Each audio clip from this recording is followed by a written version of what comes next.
Hi, welcome to Tea Time. My name is Adrienne Savage, and today we have our guest, Shelly Kennedy. She is a property rights activist and the founder of Agenders New Jersey. Hi, how are you? I'm well, thank you very much. Good evening. Okay, so we're going to talk about Agenda 21 and how it impacts our communities locally as well as nationally. Can you give us a little bit of a background on Agenda 21? Agenda 21 is a plan, a global action plan that was actually conceived a long time ago, but most people think of it as coming about in 1992 as a result of something called a Brundtland Commission on the Environment from 1987, just to take you back a few years. In 1987, the Brundtland Commission came up with a statement of the environment for the entire planet and came up with a lot of thoughts, one of which was transformed into a simulated map of where people might be able to live in the United States and around the world. Wow. In 1992, this plan for global environment sustainability was presented at a UN conference in Rio de Janeiro, Brazil. That plan is called Agenda 21. Now, the interesting thing is many people haven't heard of Agenda 21 because it's actually called by many other names, one of which is sustainable development. Just because we haven't heard of it doesn't mean it's not a problem. So it's managed to find its way into our local, our state, and even our national plans. And right now it's affecting everything we do and everything in every way we live. In what ways is it manifesting in our local government? Can you give us some examples? Well, let's go back a little bit on how it came about, because most people would think just, let's say you go occasionally to your municipal town halls, and no one talks about Agenda 21, but they may talk a lot about green teams and sustainable development and sustainable initiatives. About 10 or 12 years ago, you didn't hear those words, and somehow it's become part of our national lexicon. How did that come about? Well, let's go back another 10 years or 12 years. In 1992, this plan is just a bunch of environmental people in Rio de Janeiro, but it was 18,000 people, which is quite a good number of them. And it's just a UN plan. It's not binding on us, right? Well, it wasn't until 178 nations signed on to it, including the United States. George Herbert Walker Bush signed us on to Agenda 21 at the Rio conference. What that did was, although it's not a treaty, it is a soft law. A soft law is enforceable in that the United States was saying that we are not going to do anything contrary to the sense of this accord. So it's not a treaty, it's a soft law. So we couldn't do anything that would be against that. Now, why is that important? That's in June of 1992. By October of 1992, Eliot Engel, who many might remember was the New York congressman at the time, and Nancy Pelosi, who was at the time a freshman congresswoman from California, introduced Agenda 21 on the House floor. This was passed by voice vote under suspension of the rules from the Speaker of the House. And because of that, it's now become congressional law. Now, what happened fast forward to 1993, President Bill Clinton, after being sworn in, implements something called the President's Council on Sustainable Development, and he allocates a number of millions of dollars for this council. What did they do? Their charter was to implement Agenda 21 in the United States. Specifically, if you read the executive order, that's what it says. So Shelly, all this sounds so great, and it sounds harmless. So if it's for sustainable growth and it's for all these things that are helpful to the environment, the average individual is going to think, well, what's so horrible? Why is it so bad? Why is it bad? Exactly. We all love the planet, don't we? Absolutely. We all want to be sustainable. We love the environment. We want green plants, and we want clean air, and we want clean water. So why is this bad? The reason it's bad is because it's simply a cloak. It's a cloaked communism, and here's why. The basic tenet of Agenda 21, there's three tenets: social equity, environment, environmental justice, and economy. You can't have social justice without taking the environment and the economy into it. But what does that mean? Well, what that means is everybody in every country has to have a level playing field. Oh, well, that's interesting. Don't we like level playing fields? How are we going to bring that about? Well, the way they're bringing that about is to transfer wealth out of rich countries, specifically the United States, into poor countries. Well, wait a minute. How do you do that? Well, actually, it's easier than you think. What if we decide to close off drilling in the Gulf of Mexico so that our oil companies can't drill there, but we're going to loan Brazil $2 billion to drill in the same place we won't let our oil companies drill? That's transfer of some wealth. What if we decide to build some kind of green car and we put $500 million toward that, but we find out it can only be built in Sweden? So we've just transferred some wealth. This has been going on for years and years, and it happens every day. Slowly but surely our wealth is being transferred out. Why? Because supposedly this will end poverty in the third world. See, well, that it's kind of ironic that you say that, because none of those countries that you mentioned are third world countries, and they're certainly not countries that are hurting. So countries like we think of third world, such as Africa, well, India is a growing nation, but these countries aren't really being helped by any of these new initiatives that are coming aboard. Actually, there's a tremendous amount of redistribution of the wealth that happens under the auspices of World Bank and the International Monetary Fund, IMF, through the central banks, like the Federal Reserve and its partner central banks in wealthy countries like in Europe. But again, to back up, how does this affect us in the United States? Is someone really coming into my pocketbook and transferring wealth and sending it to, say, Sudan? Not directly, but what they are doing is this. Because of the President's Council on Sustainable Development, which Al Gore headed, by the way, Al Gore was the chairman of the President's Council, and that ran for 8 years until President Clinton left office, and he abolished the council right before he left office. Isn't that funny? He starts it when he begins office, and he ends it right before he leaves office. In that span of time, they hired the American Planning Association to write detailed master plans at the state, local, federal, and even county, municipal level to implement Agenda 21. Again, that was the whole reason behind the President's Council on Sustainable Development, to implement Agenda 21. So Agenda 21 is a plan that encompasses business, transportation, education, environment, energy, and health. Did you know, for example, the chapter on health for Agenda 21 says that the only sustainable form of health care is single payer. Wow. In other words, Obamacare is in Agenda 21. But let's look at what's not sustainable. Again, according to the Brundtland Commission, the Earth has certain rights, and we need to make sure that the Earth is not harmed by anything we do today that might compromise future generations. Well, that sounds good, but look at what would not be permissible in a world where that is the standard. Ski runs, livestock. Wait a minute, livestock isn't sustainable? So if this plan ultimately bears out, what left is there really going to be for the individual? The basic tenet of Agenda 21 is social equity. That is to level the standard of living for everyone across the world.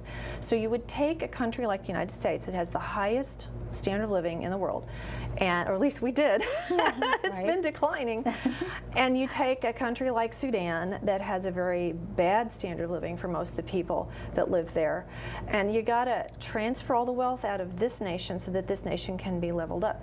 In other words, when all is said and done, and you take all the wealth in the world, if you were to equitably distribute it among the entire 7 billion of us on the planet, it would be about $1,200 a year. Can you live on $1,200 a year? Absolutely I not. can't. Absolutely What not. will our society look like in $1,200 a year? Furthermore, the idea is to run us off of our rural homes and our suburban homes. Why? How will they do that? By destroying our energy base and making us use these so-called sustainable forms of energy, which really aren't. making So- energy so expensive that we can't afford to live outside of cities anymore. And we already see that happening with the gas prices, and you mentioned that they've stopped a lot of the drilling. They won't allow fracking, so they're shrinking our access to natural energy sources. One of the things that you also mentioned is about the individual losing their property rights and trying to condense individuals into areas. I know locally we've seen it in places like Weehawken in Jersey City and even in Englewood, where they build these high-rises, and then they have the drugstore and they have the supermarket and the bank all beneath them. Is that an example of what this stacking and packing would be? The term stack and pack is very apt, and that describes exactly what's going on. Of course, under a sustainable development, as the Brundtland Commission means it, not as you and I would mean it, you know, this other meaning of social equity, is that everyone, if I have a large home and you don't, that is social injustice. Right. I have to have a smaller home, simply because you don't have a big home. If I have 2 cars, that's social injustice, because you don't have a car and I have 2.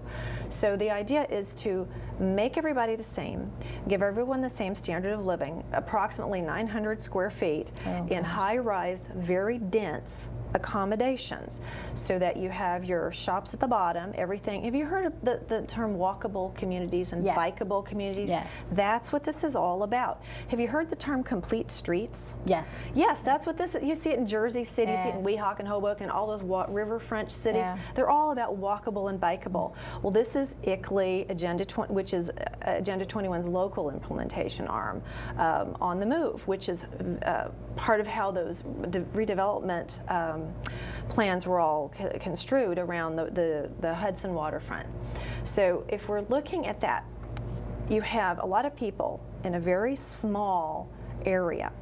Where are you going to put all the cars? You're not going to put cars there, are you? Cars are passé. It's like in Manhattan, if you have a car, you're penalized, right? Because you have to pay insanely high parking fees, and it's dangerous because your car gets robbed and things like that.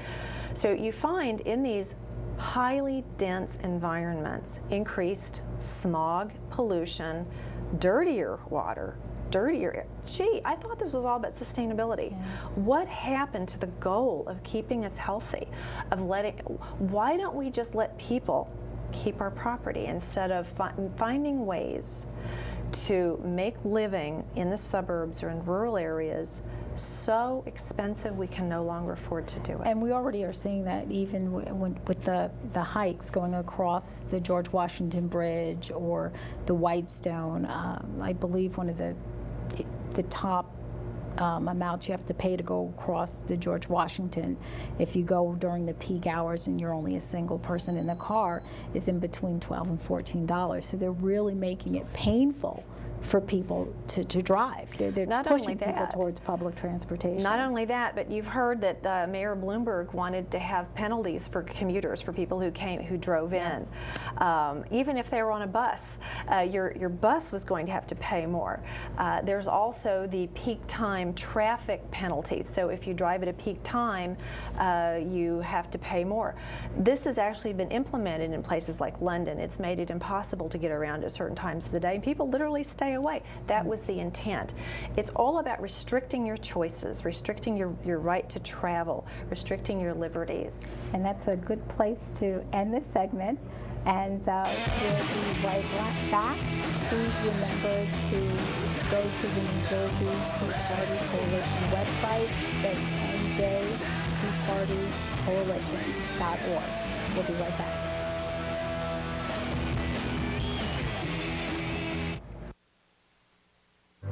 With all the excitement happening with the Tea Party, it may be a little hard to separate fact from fiction. Find out the truth for yourself. Visit the New Jersey Tea Party Coalition's website at www.njteapartycoalition.org. You may find a common voice to your concerns on how our government is functioning, and discover a means to help restore our nation based on the proven principles of our Constitution.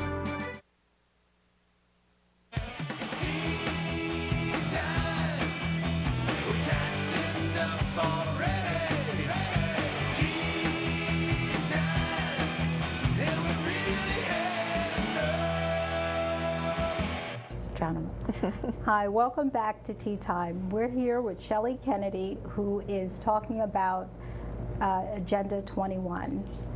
Yes, thank you very much. I wanted to make sure to give the website where people can go for more information. It's www.bayshore.org/agenda-21. We have a lot of information there that you can go to and get more details about what we're talking about tonight. So that's www.bayshore.org/agenda-21. And they'll be able to find the presentations as well as information that they can maybe print out and hand out to people. That's as well. right. We have handouts. We have a lot of information specifically about what's going on in New Jersey too. Whereas we were talking before the break about how this is a global plan. Yes. A lot of folks wonder, well, how does it impact me here? In the news recently in New Jersey has been something called the New Jersey Residential Foreclosure Transformation Act, which was introduced by State Senator Lesniak. Now, the problem with this bill is that it would take up to 10,000 foreclosed homes in the state at a cost of up to $2 billion, that's billion with a B, billion dollars, and buy these, supposedly to get them cleared off the market. Well, private industry could do that. This is actually not even masked communism. This is what communist societies do and planned economies do. They buy up private property and then they reallocate it. What the bill specifically says the use for these foreclosed homes bought by the state would be for is to put hard-to-place people, such as people coming out of prison, people who live in group homes for recovering drug addicts, alcoholics, etc., people who are living in group homes because they might be mentally disabled or something, and people who are low income. Specifically, it's for low income people and these special needs, hard to place individuals. Is there a restriction on where these homes can be placed? No. In Deerfield Beach, Florida, recently, the city bought up a $7 million home and turned it into a drug rehab center for recovering drug addicts. The neighbors, of course, who also have $7 million homes, were completely appalled, and their property values have plummeted and people are leaving. That's what's going to happen to New Jersey, except on a statewide basis. In Bergen County alone, there are 600 foreclosed homes. Throughout the state, if 10,000 homes in any subdivision, let's say next to you, what if a registered sex offender is moved in next to you? How would you feel about that? And this is very critical to New Jersey because, as you said, in New Jersey, there's tons of foreclosures. Bergen County has been hit very hard. Yes. So for those viewers out there, if you see the homes that are in distress, many of these homes are in foreclosures. These are homes that the state could potentially own, and then the individuals will have no say. That's right. The neighbors have no recourse, and the state will own them for 30 years. These are not homes that are going to be sold. These are homes that are to be rented. So you own a home, but you're going to have renters moving in next to you, and it's not even just that bad, it's worse. These are transient renters. So they'll stay there a while and they'll leave, and the next people will come in. What happens when you have high turnover on rental property? Usually the property deteriorates. So your home may be beautiful and well maintained in your yard, but the one next to you will not be. And the other thing to consider is this: what element is this bringing into your neighborhood? Are you going to feel safe sending your 4-year-old to school on the bus with a registered sex offender next to you or in the neighborhood? I know I wouldn't. And there's nothing you can do as a homeowner to stop it. The only thing we can do at this point is stop this bill from passing and make sure the governor vetoes it if it does pass. Now, do we know when this bill is going to come up for a vote? It hasn't come up for a floor vote yet, but it did pass committee, and that's the scary thing. The best time to kill these bills, kill the bill, is in committee. Right. But it passed committee, and it's on a fast track. Now it's getting a lot of, this whole bill is getting a lot of airtime right now. Several conservative groups in the state have spoken out publicly against it, so I'm hoping that it will get derailed because it's a very bad bill. Okay, you want to give the name of the bill again and maybe some information on where people can go and what they can specifically do to try to kill this bill? To kill this bill, the bill is the New Jersey Residential Foreclosure Transformation Act. There's a House bill, House bill, Assembly bill and a Senate bill, both, and they would both need to be stopped, and the governor needs to be told to veto it. What you can do is go right to the governor and call his office and say, please veto this bill. This is a bad bill. This is going to destroy property values. What's going to happen to your community when property values drop is, as these homes come off of the tax rolls, because the state isn't going to pay taxes, Right. you will pay more to support the same infrastructure. Either that or your services are going to drop. So, and then an interesting point is, because the state is going to own these, there's going to be a gap in terms of like actually real estate taxes and property taxes. So not only will you now be potentially living next to sex offenders or criminals, you're going to pay more for it. You will pay more for the privilege, yes. Wow. That's right. So this is a fundamentally bad bill. And it goes back to why planned economies and state-controlled solutions don't work. If this were left up to the private market and the banks were allowed to sell these at market value, then they could have cleared these off their books long ago, and these homes would have already been bought by someone else who's looking for a starter home. They would own it and cut the grass and paint it and everything else. Wow. So what, well, we talked about the global impact of Agenda 21. We've also talked about the state impact and a little bit about the local, but what can an individual do in terms of dealing with their local municipalities? The first thing a person needs to do is to educate themselves. There's a couple of very good websites you can go to, not only our website, but another one is didyouknowonline.com. That's didyouknowonline.com. There's an Agenda 21 page there. It's very good. This is my good friend John Anthony, who was actually a guest on your show not long ago.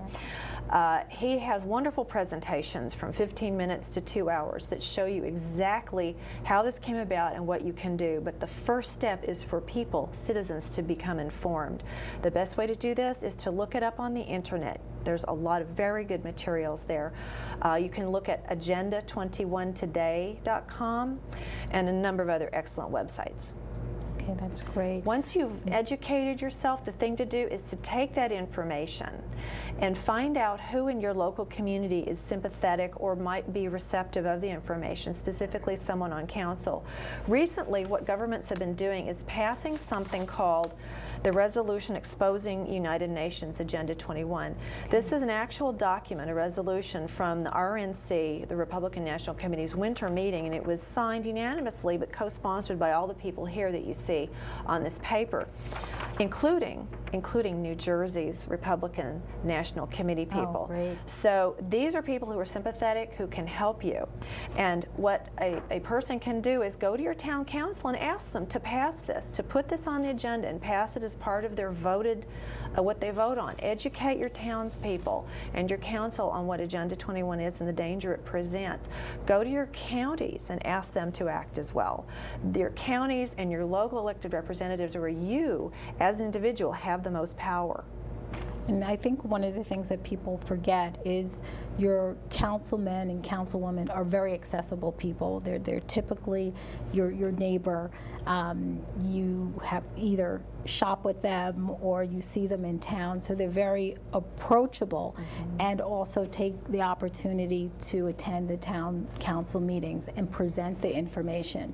Do you think any of the slides or presentations can kind of be boiled down into bites small enough, the 5 minutes that they give you at a town council meeting to... Here's how we've counteracted that. We get 10 people to go to a meeting and we read from a script, and the first person reads 5 minutes worth and the second person reads the next 5 minutes, and so forth. That's an awesome tactic. That works very well. You can make larger points. But to your point, what I do is whenever I go to a meeting like this, I always hand my information over at the end and officially state it's part of the document. I read the title, I say I'm officially handing this over as part of the public record. That way they cannot say they don't have it. And that way they have a printed copy that's of the official record, so they can't go back and say, I don't know, I've never heard of Agenda 21. I said, so I like those two tactics. The one where you have a basic script and you get a group of individuals to read a portion of it, and then having the document recorded into the official transcript. That's a great way of making sure these individuals have the information. Yeah. Email is very good too. You can email all of your elected representatives, and I send mine lots of stuff. They know me. So what has been the response that you've gotten from your local council members? At the local level, I haven't concentrated on my borough quite as much because I know the people there, and it's generally fairly well managed. We're actually starting to look at the budget and the consolidated annual financial report and see what we can find there that may be linked back to Agenda 21. That's a longer term project. At the county level, we've had a lot of success working with our county councils or freeholders. The Ocean County freeholders explicitly passed this resolution exposing Agenda 21. Monmouth County, Passaic County, and Somerset County have kicked ICLEI out, the local implementation arm of Agenda 21. They have removed their subscriptions. And ICLEI is basically a board of individuals who come in to assist the counties or municipalities with these implementation of Agenda 21. Right. ICLEI is actually a non-government organization. It's a private company that works closely with the United Nations to implement Agenda 21 in local governments around the world. So you can, and how they do that is they will bring people in to consult, they will sell software, they will offer you data on how much carbon you're emitting as a town and that sort of thing. So you need to go to your council meetings and find out who's in ICLEI. You can actually look on their website and find out who's in ICLEI. And then go to your town council or your county and say, I want you to leave and here's why. And give them the information. Make it part of the public record and hold them accountable. The more people go to these meetings, the more they'll listen. That's great. So we're actually going to end right there. And thank you so much for coming and telling us about Agenda 21. And for the audience out there, make sure you get involved with your local and state governments and find out more about Agenda 21. And remember to go, your information will be linked to our website, which is New Jersey Tea Party Coalition. That's njteapartycoalition.org. And thank you very much, and we'll see you next time. Thank you.